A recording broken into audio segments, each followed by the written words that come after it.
Hey everybody, hope and pray that you're doing well today as we come to our word from the word. And today that word is objective. Objective.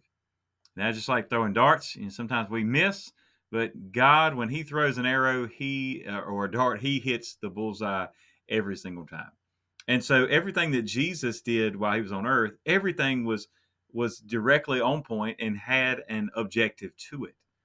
And so not only every single step that he made and every single path and every single divine appointment and interaction along the way, even the beginning, even the reason that he came in the first place, it all had a point. Right? Jesus came to save. And God sent him to save us. And so Jesus, as now he has been arrested in John chapter 18, he has been betrayed, arrested, and now he is being carried back and forth between the leaders there. And you see this interaction with Pilate here in one verse that we're going to look at today. And you'll notice that many times as Jesus, while he was on trial, the different ones that he talked to and the different ones that questioned him, he would more make kind of an appeal to them, try to almost really witnessing to them on the way to the cross rather than trying to defend himself.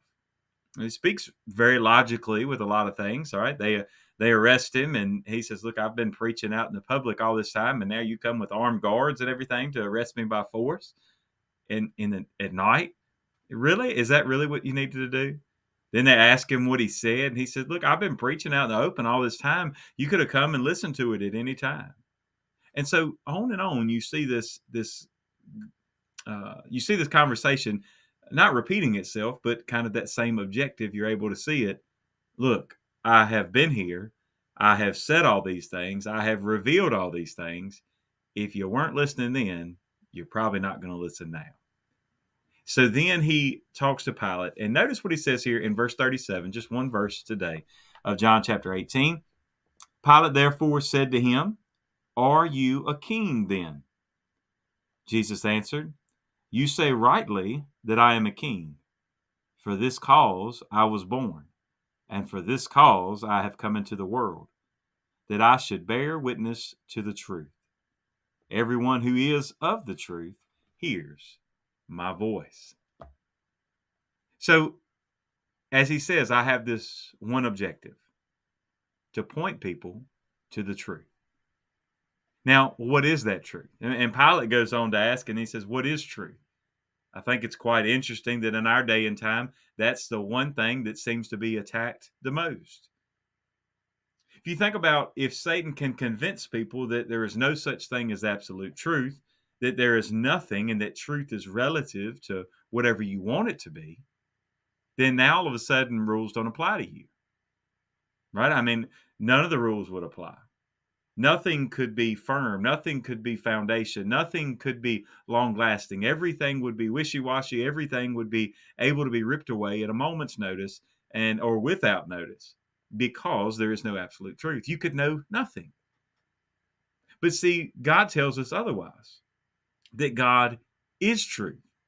He's the same yesterday, today, and forevermore, and he is unchanging. So God is truth. And so Jesus came with this one objective to reveal truth, to point people to the truth, namely the truth of God. Saying, look, if you will put your faith in me and all the things that I've told you about God, that's why he says in John chapter 14, as he's talking about going back to the Father, and he says, I am the way to the Father. So if you want to get to God, you've got to come through me. He says, I am the way, the truth, and the life. So no one comes to the Father but by Jesus Christ. So he came with one objective. And yes, it was to save souls. And yes, it was to build a kingdom. And all this goes together, but it starts with him pointing people to God. See, as Jesus came, he pointed all the people, everyone, us included, to God the Father. When Jesus ascended back into heaven, he sent the Holy Spirit, and now the Holy Spirit points us back to the finished work of Christ, which points us back to God the Father. So the Trinity in that way working together with still one objective. So the question would be, as believers, what is our one objective? A lot of times we find ourselves chasing after all kinds of things that this world desires us to do, all kinds of things that other Christians desire us to do, other things and expectations that maybe we have put on ourselves, sometimes trying to point people to all the wrong things. But today, simply think about this.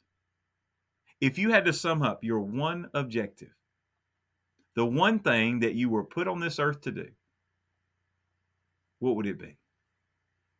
And if you were standing before someone like Pilate and had to give a reason or an answer for what you were doing here on earth, what would your answer be? Could you say, I have this one thing? I have come to point people to God. Today, what's your objective? God bless you, and I pray you have a great, great day.